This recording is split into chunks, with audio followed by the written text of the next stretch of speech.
放進來吧。同時係可以放啲人入嚟，咁啊，我哋開始可以。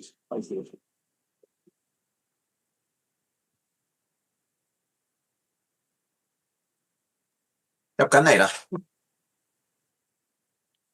好，現在那些人呢，陸陸續續進來了。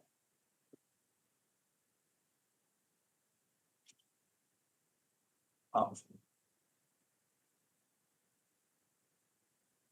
那現在開始哈。今天歡迎大家參加今天我們香港恒生大學冼為堅贊助的講座我是主持人 James 張老師。今天我們非常榮幸因為可以邀請到呢在網絡上非常紅火很多人熟悉的 Professor 張學勤老師然後他是很著名的教育家啦、作家啦，然後也是呢很出名的地緣政治的分析學者。他自己有個頻道在 YouTube 叫做 Predictive History 這樣他是那個主持現在呢就吸引了全世界不同的人這樣所以非常紅火的有興趣的朋友呢一定要留意他的頻道這樣Professor 江呢他畢業在耶魯大學，然後在過去20年呢他也一直有呢推動中國的那個教育改革，他出版過2本呢專門跟教育有關的書一個是叫做創新中國教育，另外一個是叫看不見的力量，有關成功學習跟創造力的真相。這樣江老師呢他對國際那一個大勢呢他也有很深入的研究啦這樣這個可能大家都知道了如果對一些不了解的朋友可以講解一下。他曾經提出過3大的預言，一個是那時候特朗普選舉那時候他一早已經提出特朗普呢可以再次當選做總統。另外他也講過呢，很早以前他講美國一定會攻擊伊朗的，這2個已經變成很成功的證明他的預言是很成功。現在他有第3個預言，第3個預言就是美國在這個戰爭裡面呢會給人戰敗的這個我們看時間去驗證這樣今天我們的講座呢就是分開2個部分，第一個部分呢就是江老師呢給我們做一個演講是關於中華文化的跟西方文化的對比。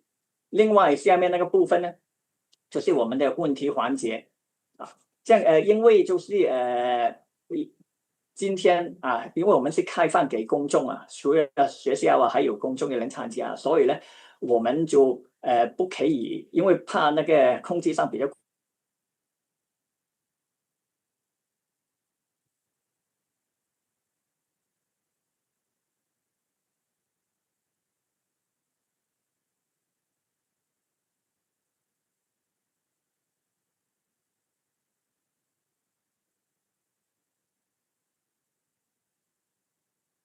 James, your mic is off.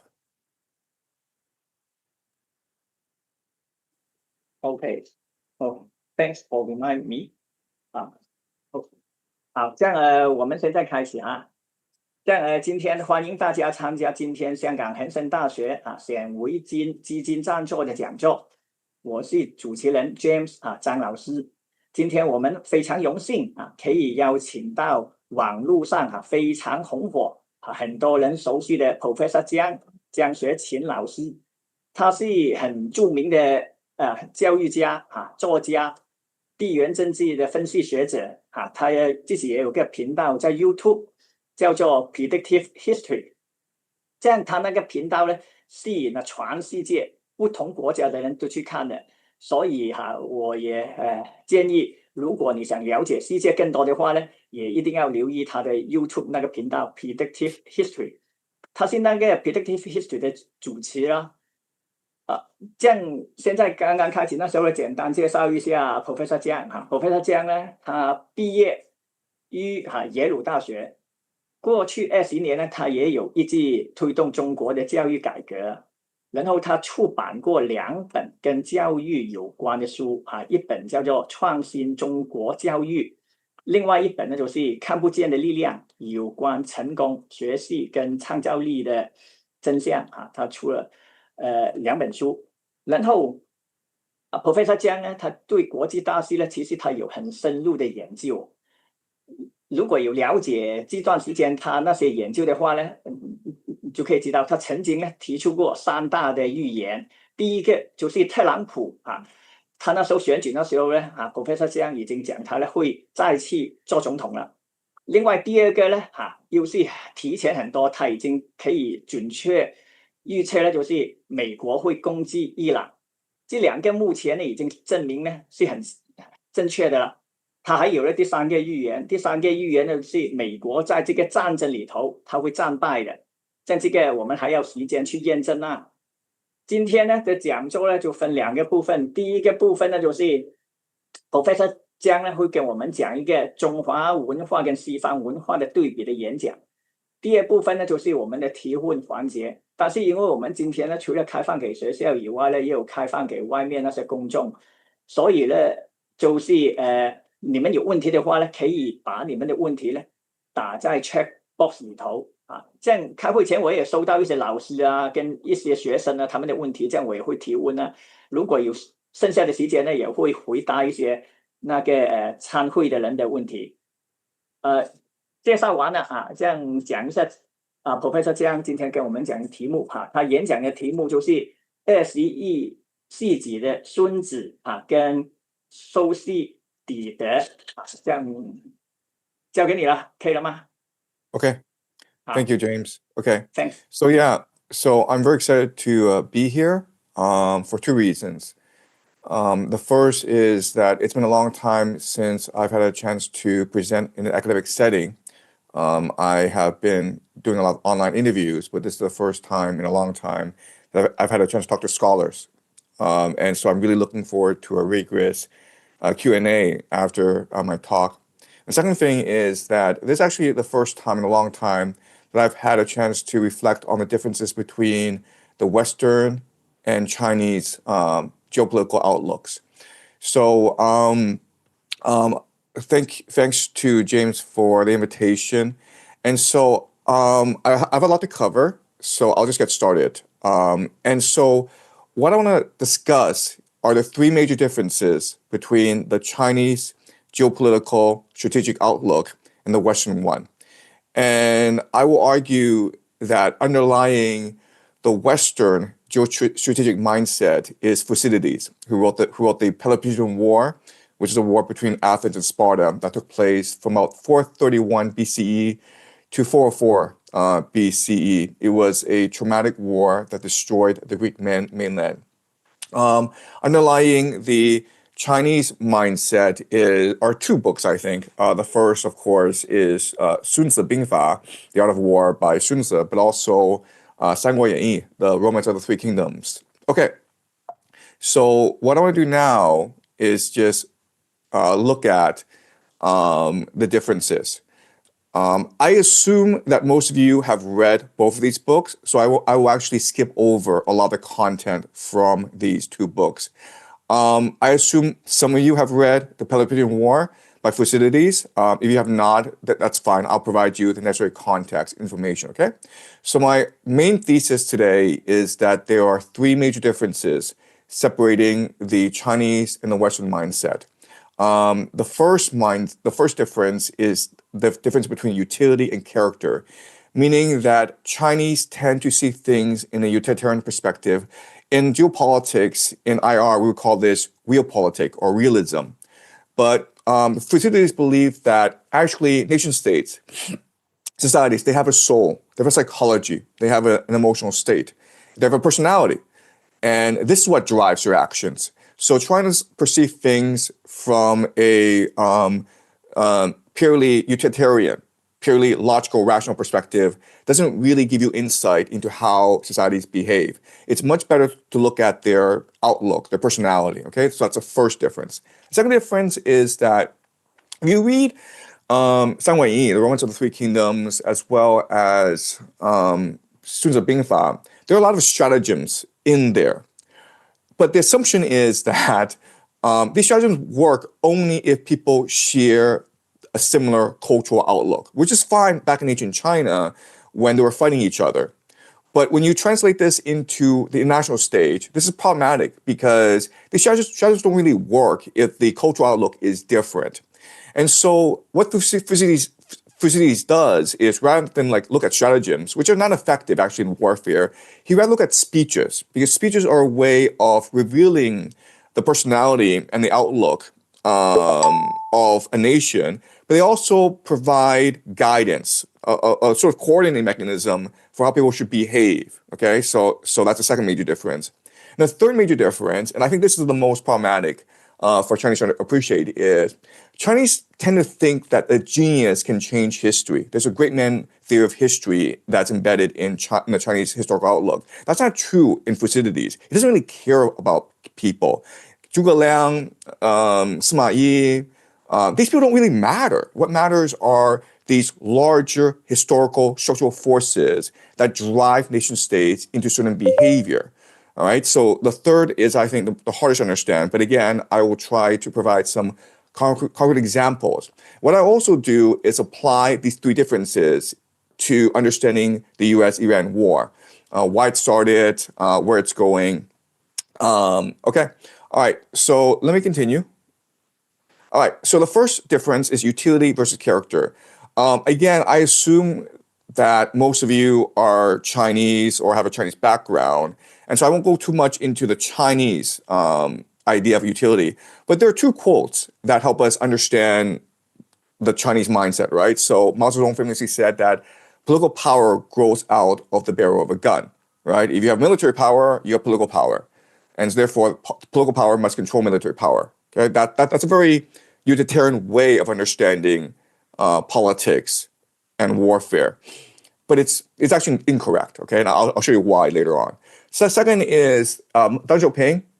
It doesn't matter if it's a white cat or a black cat as long as it catches mice. Again, this is wrong. It actually does matter a lot if it's black or white. And again, I'll show you why that's the case later on, okay? So for Thucydides, this is incorrect.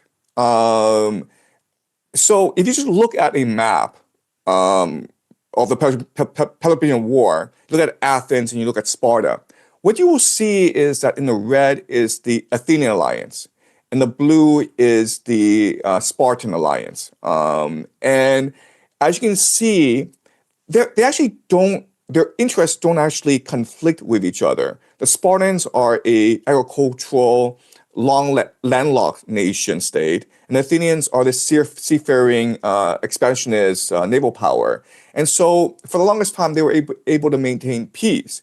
So from a utilitarian perspective, it really didn't make sense for them to go to war. But from Thucydides' perspective, they had to go to war because of their different personalities. So Sparta was conservative, was a conservative oligarchy, whereas Athens was a democracy. And because of their personalities, they would eventually have to come in conflict with each other eventually. Okay, so and this shows us, and this gives us insight into why the United States went to war with Iran. Because from a geopolitical perspective, it didn't make sense for the United States to attack Iran.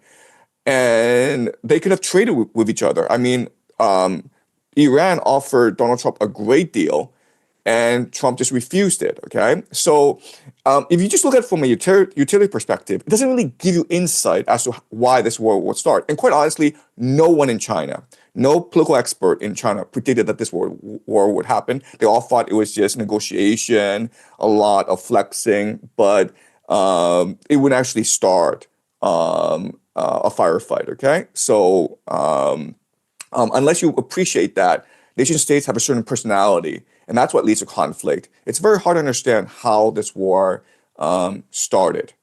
All right, second difference is the idea of stratagem versus speech.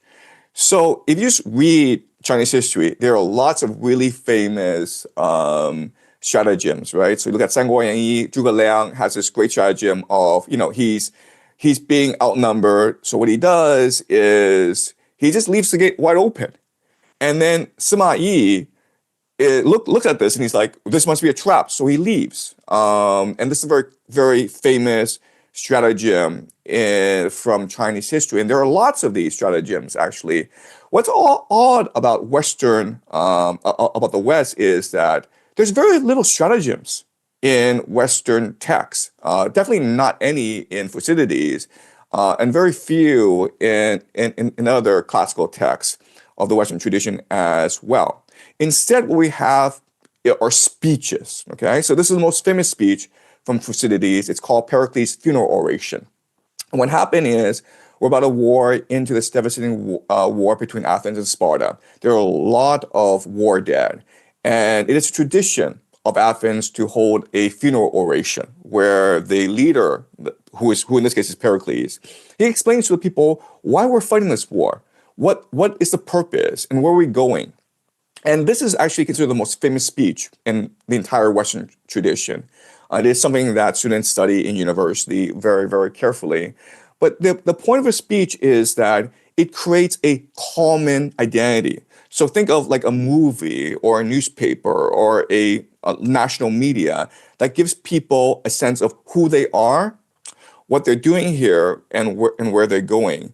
And it gives people hope and believe in the future. Okay, so throughout the Peloponnesian War, the book by Thucydides, there are no stratagems, but there are lots and lots of speeches, and these speeches gives you insight into the cultural mentality, the psychology of the people, and ultimately why they're fighting the war.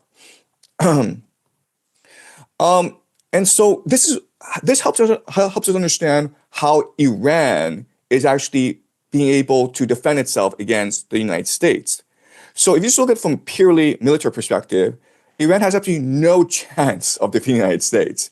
And so you would logically think that Iran would surrender because the United States has nuclear weapons, it has aircraft carriers. But what the Iranian people have is faith. So the very first act that happened in this war is the Israelis and the Americans bombed Tehran and killed their supreme leader, the Ayatollah Khamenei. And a lot of people were sort of surprised by this because everyone knew the Israelis and the Americans were going to attack, and Moscow and Russia offered sanctuary for the Ayatollah, and he refused.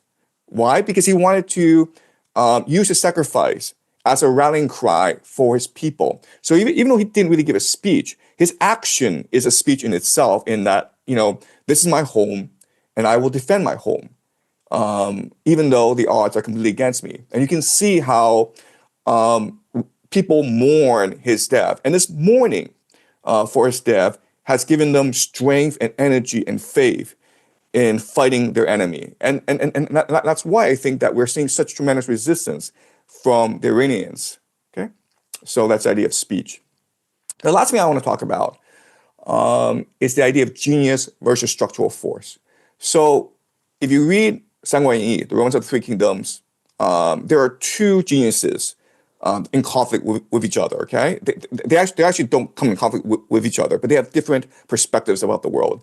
The first, of course, is Zhuge Liang, who is the strategic genius, who's able to come up with these brilliant stratagems and have tremendous foresight and really able to see the future. Okay, so Zhuge Liang is almost the epitome, the paragon, the great genius of Chinese geopolitics. And then you have Cao Cao.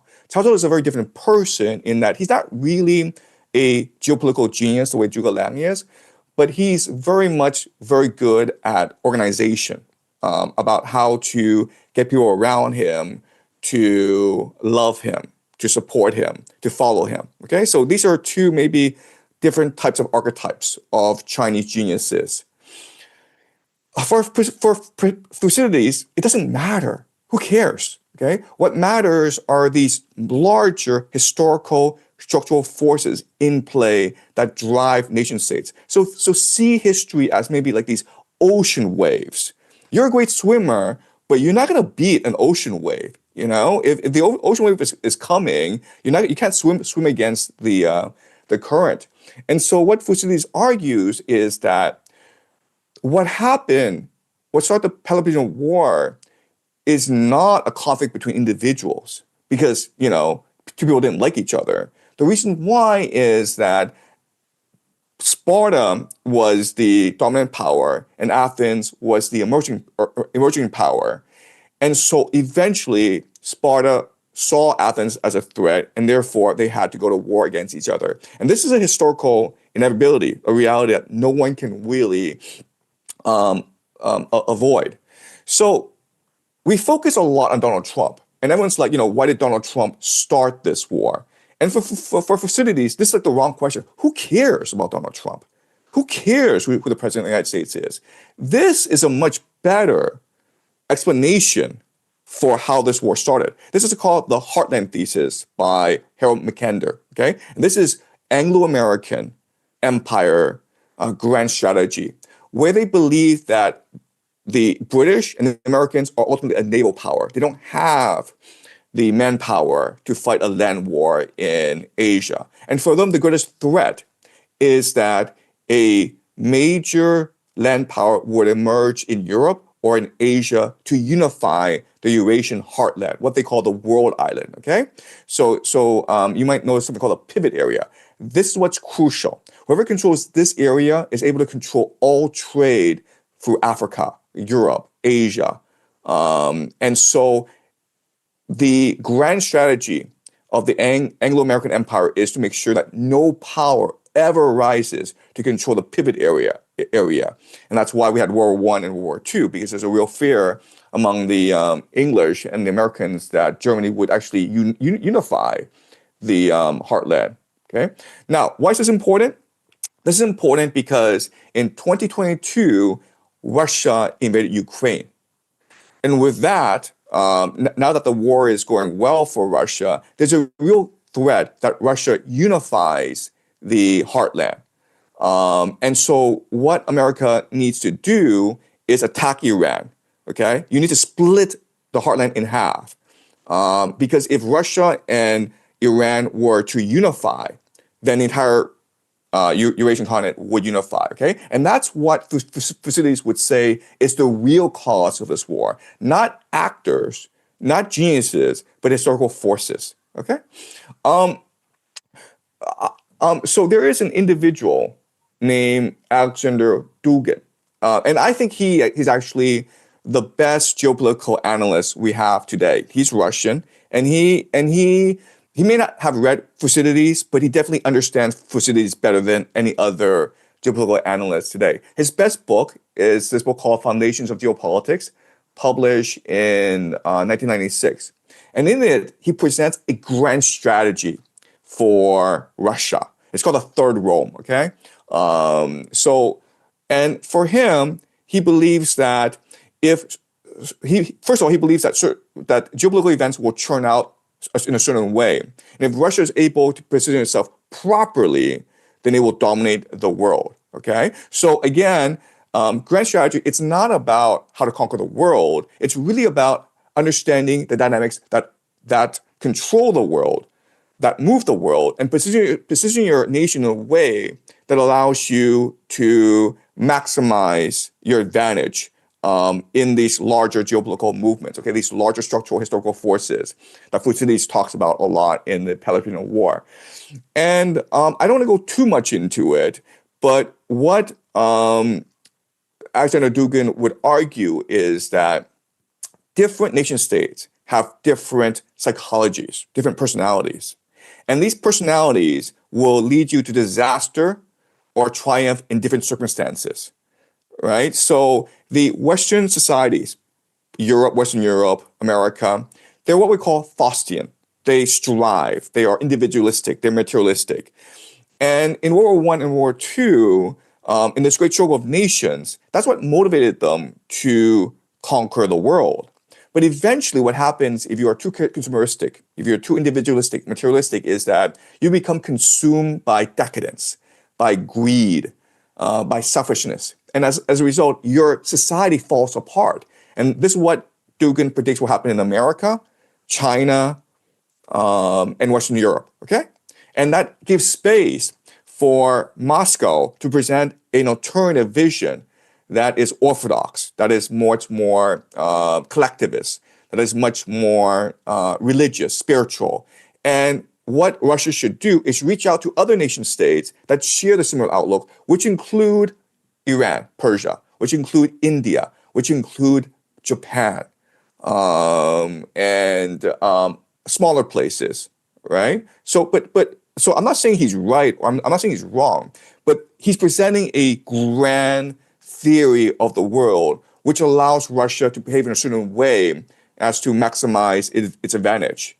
And Dugin is important because his thinking has had a major influence on Vladimir Putin. And a lot of people believe that it is actually Dugin's thinking that is driving Russia's war in Ukraine. Okay, so this is really important for us to understand because, China itself is heading into major headwinds. Okay, this war in Iran is terrible for China because China is so dependent on the global economy, especially stability and continuity in the global economy, because it depends on so many resources from overseas, and its main economy is based on exports. Okay, so I see China, certain conflicts arising in China and in East Asia that Chinese policymakers must deal with.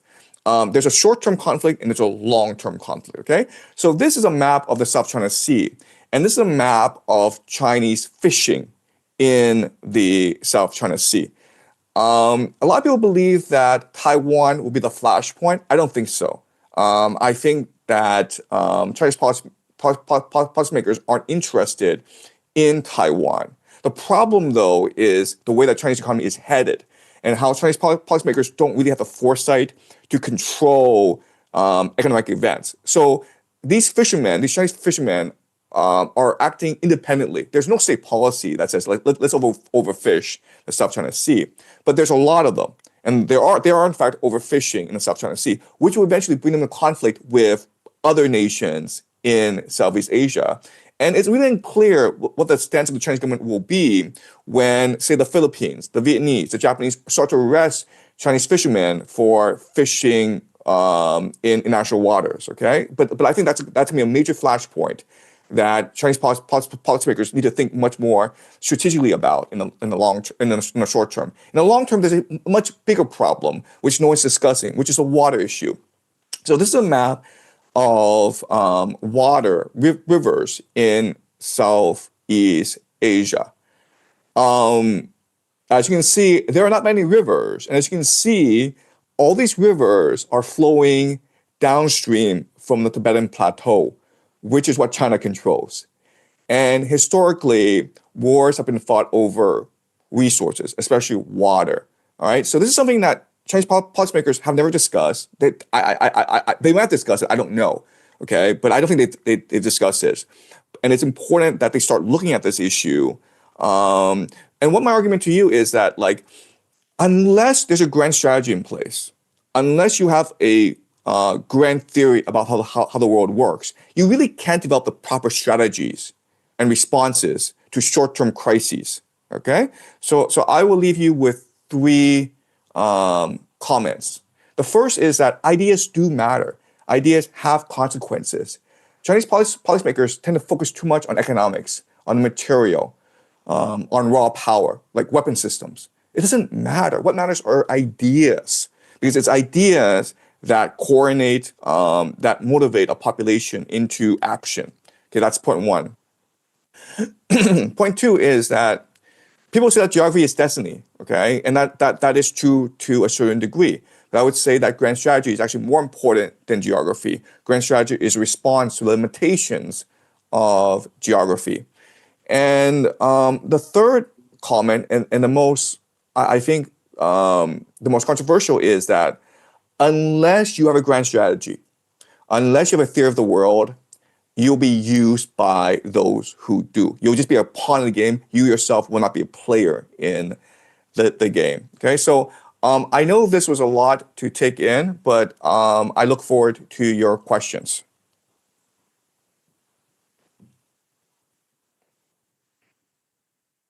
这样很感谢Professor 江呢给我们讲解了那个状况了。这样从Professor 将他讲解的，大家也可以看到他的角度呢是很多方面的，除了就是从学术的角度啦然后从国际博弈的角度啦，而且还有一些现在没有人留意到的，比如说他刚才讲 water resources 水资源，其实现在没有人留意到这个问题，但是以后往往这个就是战争的来源，所以他也从很多不同的角度跟我们分析这样也很感谢那一个Professor 这样我现在就开始问问题了这样就是有一些朋友有一些学生还有一些那个网友呢，他们已经有一些问题，就有一个就。他们就想问，主要就是两个方面了。第一个就是现在那个战争跟还有另外一个就是因为大家就是生活在中国嘛，然后想问一下以后中国的未来，就是两大类型的问题这样子。像第一个，他们就想问一下，现在其实如果看到那一个战争，其实是不太合理的，因为如果比如说伊朗呢，它主要攻击的地方呢，它主要攻击是 Tel Aviv， 但是它是没有打 Jerusalem 的。像其实Jerusalem呢，才是他那个，比如说最高法院还是国会，就是在那边，就是讲会不会有一个情况，他们暂时不打，就是好像以前也提过的，会不会那个原因他们不打的原因是避免一个 false flag， 就是为其行动，免得就是那个清真寺，他们就嫁祸给那一个伊朗，所以他们伊朗暂时就不动Jerusalem，是因为他们怕。给以色列作为一个 false flag? Yeah, so that's a good point where there's been a lot of talk that the Israelis will use a false flag to destroy the Al-Aqsa Mosque, which will trigger a religious war in the Middle East. But actually, from a grand strategy perspective, what Iran is doing is actually very strategic. Okay, so if you just look at where Iran is focusing its fire, it's not in Israel. Because it doesn't matter. Like Israel is not the problem. Where Iran is focusing its fire is the UAE, because that's the most vulnerable. Okay, so it's asymmetrical warfare, meaning I have very limited weaponry, and I don't want to waste it. I need to be strategic in how I use it. And so what I'm trying to do is I'm trying to provoke a ground invasion, right? So what I do is I close off the Strait of Hormuz. I prevent maritime shipping, and I attack UAE because the UAE is actually the weakest link in this alliance in the Middle East. I don't care about Israel. Like my issue is not Israel. My issue is the United States. I need to force the United States into a ground invasion, and I need to defeat the United States on the ground. That's the only way I can beat them, right? So Jerusalem doesn't really matter. Tel Aviv that doesn't matter. It's attacking Israel is almost like high cost, low reward. What's the point, right? You're better off attacking the UAE, Bahrain, Saudi Arabia, because these GCC nations will force America into a ground invasion, which is what you want. Like that's the end game, right? You want to force that.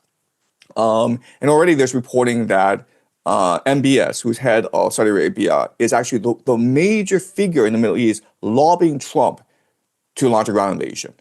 Netanyahu himself he wants a ground invasion as well. So the Israel game plan is to have the United States and Iran destroy each other, in which case Israel emerges as the top dog.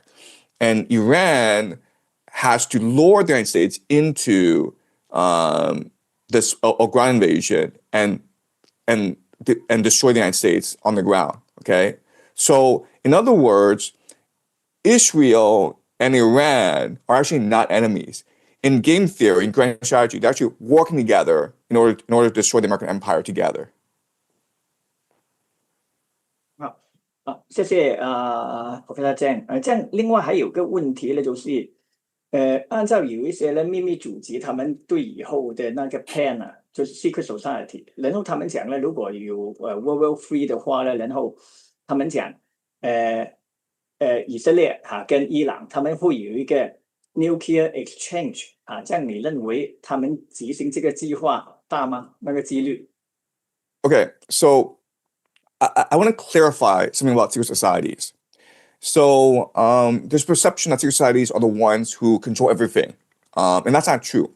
what secret societies do is they're interested in maintaining power in a time of political change. And so secret societies have knowledge and information that most people don't. They have histories going back thousands of years. And so they know how things develop. And they know that this is the time of decline of empire. And so America will do stupid things as it declines. For example, start this war in the Middle East. So what they want to do is they want to accelerate events so that they maximize their benefit. They can't stop things from happening. What they can do is move things faster so that they are able to basically play the market properly, right? To gain advantage. So these secret societies know that what will happen is the United States will lose this war in Iran. The United States is forced back into America, and a civil war starts in America. Israel will emerge a dominant power in the Middle East. And eventually what will happen is that Israel will come into conflict with Iran, which may be like 10, 20 years down the road, right? Because Iran still has to rebuild. But not only that, but Russia will eventually come into this war as well. It's something that they call the War of Gog and Magog. And so rather than think that they are scripting this out, it's better to say that they understand the cycles of history, how empires behave, how wars in the Middle East start and develop. And so they're trying to manage this, okay? But the specific question, will nuclear weapons be used? No, they won't be used because it's not in the best interest of anyone for nuclear weapons to be used, right? So nuclear weapons is, again, you have to think in terms of like personality and worldview and grand strategy. Does it make sense for nuclear weapons to be used in any wars? 这样另外就想问一下呢，就是以前那个美国一个将军呢，就是 Pike， 他那时候他就讲过呢，就是有一个 letter， 他那时候他们提出呢，就是如果发动第三次世界大战那时候的话呢，两边第一方面就是美国跟以色列的那一边呢 Zionist， 另外那一边呢就是 Islam country， 他们会打到 complete exhaustion 的。所以如果他们讲的东西是没有错的话呢，这样未来的话那个战争可能会升级哦。你认为未来的战争会很快结束，还是按照他们的计划打到两败俱伤 completely exhaust for both parties? Right. So the person you're referring to is Albert Pike. Yes. And he's like the grand architect of Freemasonry in America. It's the Freemasons that actually control America, the national security apparatus. And he wrote a book called Morals and Dogma. Okay, so that Yes. Morals and Dogma is the book you want to read. The letter about World War I, World War II, World War III, it's actually fake. It's not real. It's a fabricated document. So the idea that World War III will usher in one world government. The Christians and the Muslims will destroy each other, allowing the Jews to rule the world. That is not a real document. But Morals and Dogma, which is the book he wrote, that is a real book, and it's about 1,000 pages. And I've read it. Okay, and you read it, what you will see is that these people, these secret societies, for them, it's not about world conquest. It's really about bringing reason and order to the world, making the world a better place.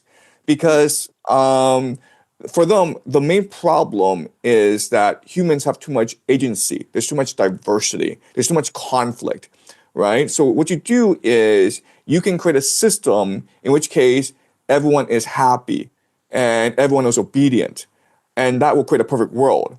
And the mechanism that they want to use to create this is artificial intelligence. Okay, that's why we're seeing a rollout of AI everywhere.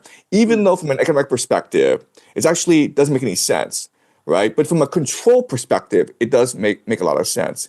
So the real goal here is to create so much chaos, and then after the chaos, then you can actually create an AI surveillance state, a control grid, which by the way, China already has. 另外想问一下呢，就是那一个有人就问呢，就是那个在中东那个地方啊，基本上中东地方呢就是那个 Crypto Jews 跟 Sabbath Frankens 他们控制的嘛。这样未来的话呢，这样他们那个走向，尤其是那个海湾国家，他们还不会按照美国的东西了，因为如果他们是 Crypto Jews 或者是 Sabbath Frankens，他们就是会按照美国的嘛。这样所以如果未来有战争，是不是他们会选边站，全部站在美国那一边？ Yeah, so this is really important idea to understand, like the crypto Jews, right? So if you look at Saudi Arabia, it's run by crypto Jews, 17 Frankis. And Iran actually understands this. And that's why the grand strategy of Iran is actually to create eternal conflict within these nations, right? To overthrow the ruling elites who are loyal to the Anglo-American Empire, right? So the Saudi royal family was put in place by the British. And the Saudi Arabia, the British picked these crypto Jews, these 17 Frankis, because they knew that they had to be loyal to the British Empire because they didn't have popular support, right? So we're seeing the end of the British idea of the Middle East. The GCC will not survive this. These royal families will not survive this war. 这样另外，那时候也看过，刚才你也讲 Secret Society 啊，那时候就看到你也有视频，也有讲过，在其他 interview 那边也有讲过，就是你讲 Illuminati 有3个 component，其实 Secret Society 有很多啊，但是为什么你那时候讲这3个是最重要的？ Right. So you're right in that there are many different aspects to the Illuminati, okay? But I mentioned these 3 because what happened at the end of the 18th century. So the Illuminati was started by 3 individuals, okay? The first, his name is Jacob Frank, who is the head of the 17 Frankis. He's considered the messiah to these people, okay? Jacob Frank. And then he was good friends with Mayer Rothschild of the Rothschild banking family, right? And so it was Rothschild who financed the founding of the Illuminati. And the third person who's the most important is Adam Weishaupt. And he's a Jesuit. He's actually a crypto Jew. So the Jesuits were founded by crypto Jews. So they were always embedded within the Catholic Church. And it's really the Jesuits who control the Vatican, right? So it's these 3 individuals that are key. 你认为这3个Secret Society 在以后那个战争啊，或者以后他们会扩大那个战争的时候会发挥什么影响啊？ Right. So again, these 6 societies, first of all, they want to maintain their power and their influence. And so they have access to like thousands and thousands of years of human history, and they're able to figure out certain patterns to it. It's almost like astrology, right? It's like reading the stars. Well, if you read the stars, you can also read human history. So they want to prepare and manipulate events so that they benefit from this war in the Middle East. And then they understand the power of religion, how religion can motivate their followers into certain actions. And so the people in charge don't care about anything. All they care about is maintaining their power. But their followers, people call the Christian Zionists, they really do believe that this war will usher in the coming of the Messiah or the return of Jesus, okay? So these are the powerful people manipulating events, but they understand, like, to manipulate things properly, you need to tell a story to your followers that motivates them into action. 好，感谢。这样我们问完了那一边那个 Middle East， 这样我们可以回来还有一个问题这个可能也跟 Middle East 有关。然后问完这个，我们就讲回亚洲。这个为什么跟那一个Middle East 有关呢？因为在中东有2个很大的海峡嘛，一个已经给那一个伊朗他已经封锁了，另外还有一个呢，就是在也门那一边呢，他们有那个曼德海峡，然后呢，他因为那个胡塞武装呢，他们已经讲他们也会参战，所以如果2个海峡就是封掉的话呢，这样在 Saudi Arabia 那个油啊，他现在那个油他还可以靠东西油管经过红海去那一个也门那边出来，这样就出不了来。如果碰到这种情况的话呢，日本的话，因为日本是最没有任何来源的嘛，日本会怎么样处理呢？会不会挑起一个战争？我想问一下。Right. So it seems very likely that both the Red Sea and the Strait of Hormuz will be closed off because the Houthis have entered the war. And the Houthis, they are able to strike both the Red Sea as well as the oil fields of Saudi Arabia. So even if they don't actually close off the two straits, they're still able to hit the energy infrastructure of Saudi Arabia and other GCC nations. And you're right in that Japan is actually suffering a great deal right now. So Philippines have declared a state of emergency. Vietnam, Thailand have gone to fuel rationing, and they are trying to reduce as much fuel dependence as possible. And Japan, which is the most industrial economy in East Asia, they will run out of oil. They have oil reserves, but they'll run out in about 7 to 8 months. Okay, so they need to act now. And so what I think will happen is that Japan will be forced to remilitarize. They will have to send a navy and be part of this coalition, an alliance. And South Korea will have to participate as well. But before then, I think Japan will try to bribe the Iranians. But the way that the war is heading, it seems as though Japan will ultimately remilitarize and send a force to the Middle East. But that's probably a year away. 其实我也同意你讲啊，因为如果日本他们派那个军队去护航啊，或者去做那一个军事行动的话，他们也可以取消他们那个限定，因为他们现在是自卫队，所以如果有那个 law 通过的话呢，他们以后就更容易。That is the plan. Yes, yes, exactly. 但是如果会这样的话，会不会跟中国有冲突呢？因为你可以看到那个军国主义的话，在那一个日本也影响了很多。其实安倍死那时候呢是很多漏洞的，安倍给人暗杀那一个，他死了以后，你可以看到那一个立刻往右转了很多，所以你可以看到那一个高市早苗啊，还有前阵子就是他那个军官进去了那个大使馆，有很多这种事情，这样中越会爆发战争吗？ Look, the reality is that China and Japan have two different military doctrines. China is a land army. That's where its strength is. China is focused first and foremost on protecting its borders. Japan is an aggressive naval power. It probably has the world's greatest navy right now. I mean, if the United States and Japan were to go to war, it was just a maritime battle. No airplanes could be used. Japan would win. And so Japan understands this. And so if Japan were to remilitarize, if it were to use this war in Iran to be more aggressive, there's very little China can do about it.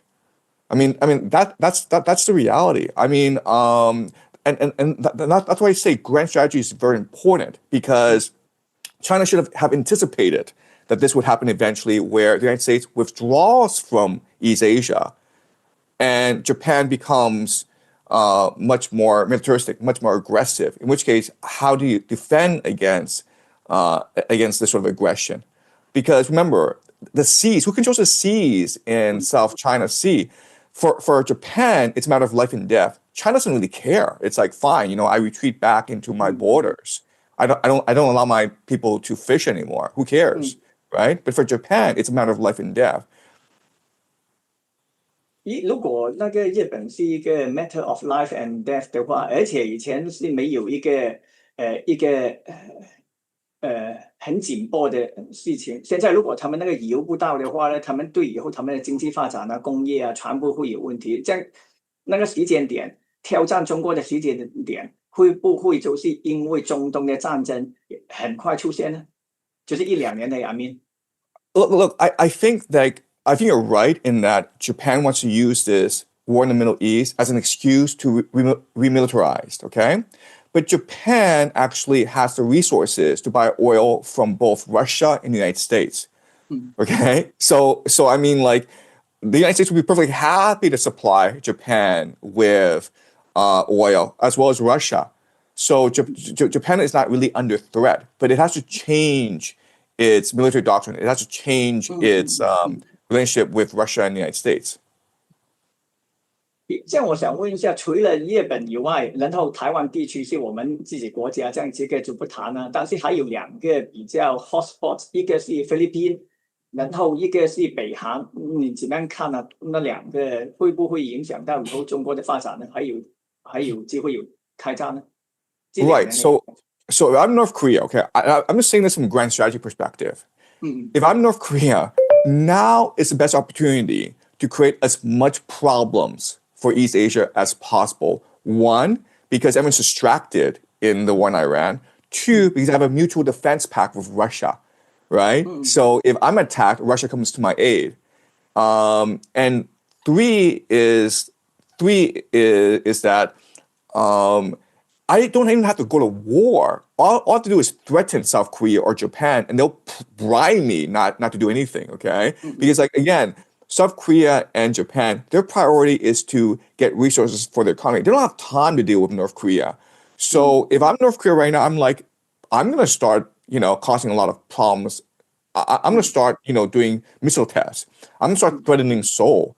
I'm going to dispatch my navy to come to conflict with Japan, right? Create as much aggression as possible, in which case Japan and South Korea are forced to pay you off, to bribe you, okay?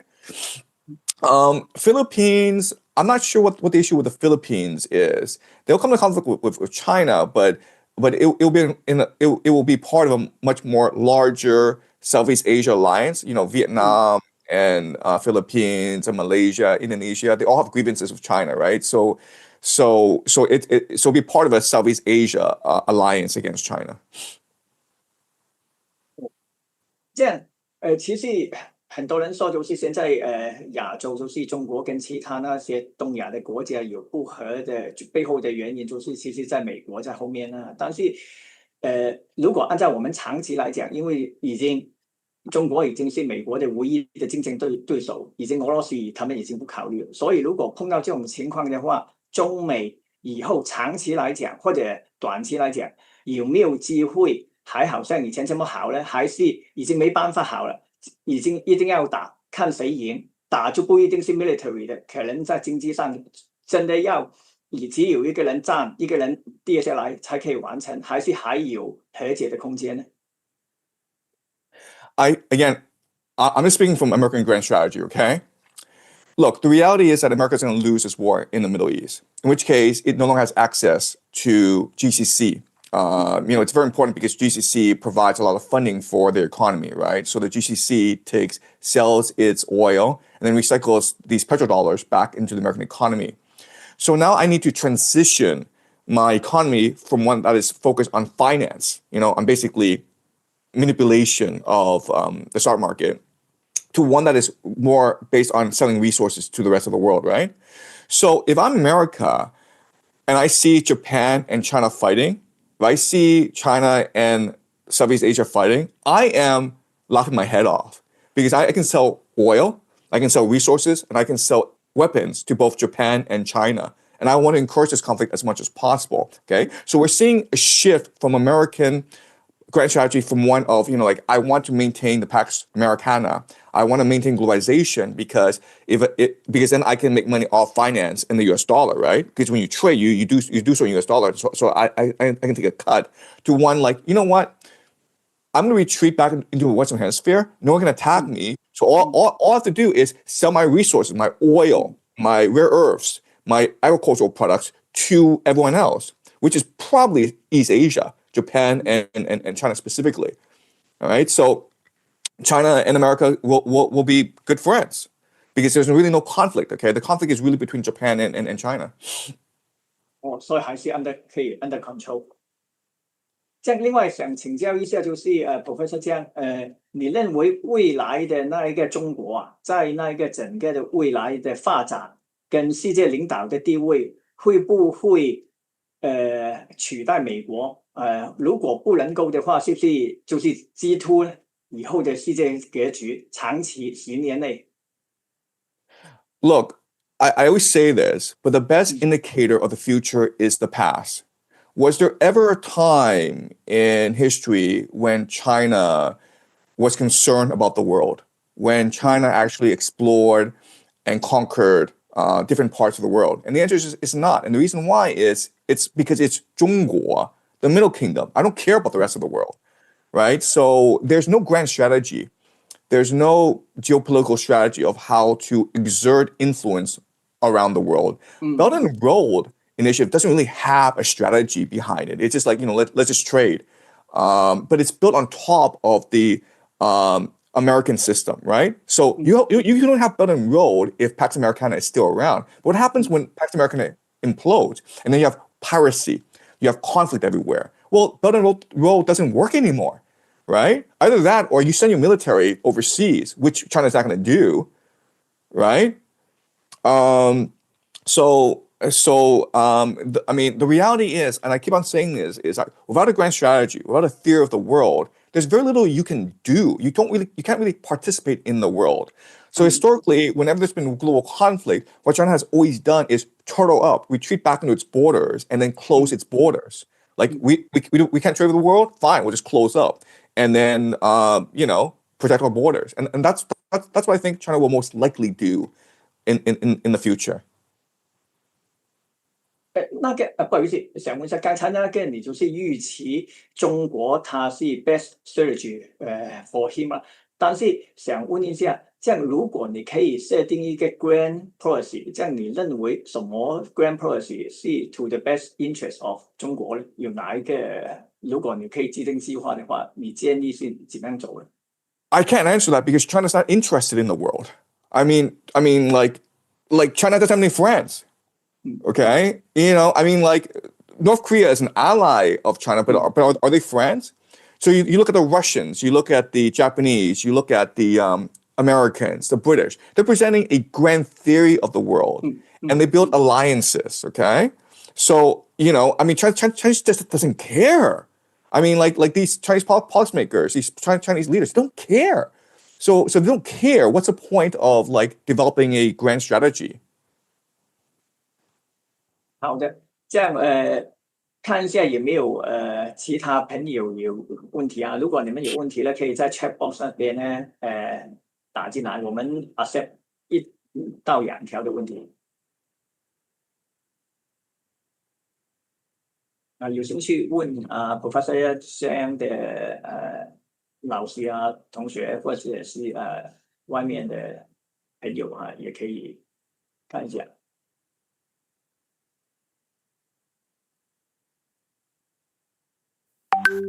正在他们等问题，那时候也不要浪费时间，反正就是我们还有2分钟，我也想问一下 Professor 这样你认为未来就是2年内整个中东那个面貌，那个 Greater Israel 大以色列会不会出现呢？真的按照他们的计划，还是不一定能够成功呢？这样那时候如果成功的话，伊朗它会不会还在存在？另外那些海湾国家，刚才你讲过，海湾国家应该是没有了。这样是不是只是剩下 Great Israel 还有那一个伊朗呢？ So I think next 2 years things will reach an equilibrium. Okay, meaning that this war doesn't end, but America is sending ground troops, and the economies of the GCC have been destroyed, but this war just drags on, and there's no resolution to this war. And then what's going to happen is you're going to see massive discontent in the United States. You're going to see the uprising. A lot depends on what happens in 2028 when Donald Trump is supposed to leave office. He's not going to leave office. I mean, like you just look at his past behavior. Like he wants a 3rd term. Right, so I think what's going to happen over the next 2 years is this conflict in the Middle East is going to start shifting back into North America, and also like people don't appreciate this, but just because America is losing this war in the Middle East doesn't mean it will not go invade Cuba, it won't invade Canada, Mexico. I mean, this is an American empire, and if it's losing in Iran, it's going to shift attention and start focusing on North America. And Peter Hegseth, the Secretary of War, has already said this, where we see North America as part of America's security perimeter. meaning like we control North America. If you don't obey us, we'll come attack you. Okay, so it's possible in the next 2 years, this war in the Middle East continues, but there's other conflicts elsewhere. What I see long-term happening is that America will recognize that it will lose this war in the Middle East. And what will happen is you will see a shifting of military resources to Israel, where American military equipment, American military resources, personnel is being shifted into Israel so that Israel becomes the Greater Israel Project, right? Because the moment that America is defeated, the moment America leaves the Middle East, then Israel absorbs all CENTCOM, all of the American military apparatus in the Middle East, and it achieves the Greater Israel Project. And by then, the GCC will have been destroyed, Iran will have been crippled, and there'll be absolutely no opposition to Israel. OK， 这样，因为我们无分问一点点啊，问多一条问题啊，不好意思。这样，因为有提问的朋友就比较多，这样我们提问一条吧。就是从其他资料那边也有看到呢，就是讲呢，他们其实美国他们自己有个计划呢，他是自己破坏自己的，从内部开始破坏自己，这样可能有 econ 跟 finance 的考虑了，因为它可以再出美元啊，还有其他东西。但是你认为美国大乱的几率高不高呢？如果这个战争好像你刚才去讲的去进展，然后美国会不会？刚才你讲有 uprising 啦 ，uprising 到哪个程度呢？是它会不会 divide into 不同的州呢？这样的 conflict。 Right. So you really want to understand this war. What you need to appreciate is that there's already a civil war going on in America. Okay, the people with the power are Wall Street, and they've created a financialized economy, and they've been in power since Clinton and Obama. Okay. And what Trump is representing are people called the counter elites, these revolutionaries who want to shift power from the financial elite to Silicon Valley, artificial intelligence. Okay, so now there are two major bubbles in America. There's a private credit bubble, about $2 trillion, where these private companies lend money to other companies, and like it's a bubble, like they're all bankrupt. Okay, but you also have the AI bubble, where you know like. These 7 companies control the entire AI. It doesn't make any money. They're all bubbles, okay?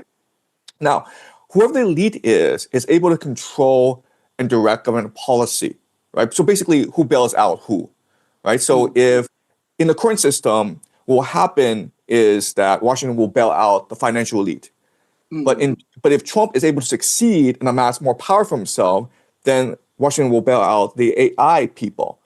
Okay, so there's a civil war going on in America, and that's why we're seeing a lot of international conflict. Because from Trump's perspective, it's good that you start wars, because when you start these wars, what you're doing is you're actually weakening the military-industrial complex. You're actually weakening the financial sector, and that makes them vulnerable to a counter-revolution, okay? The AI people, okay?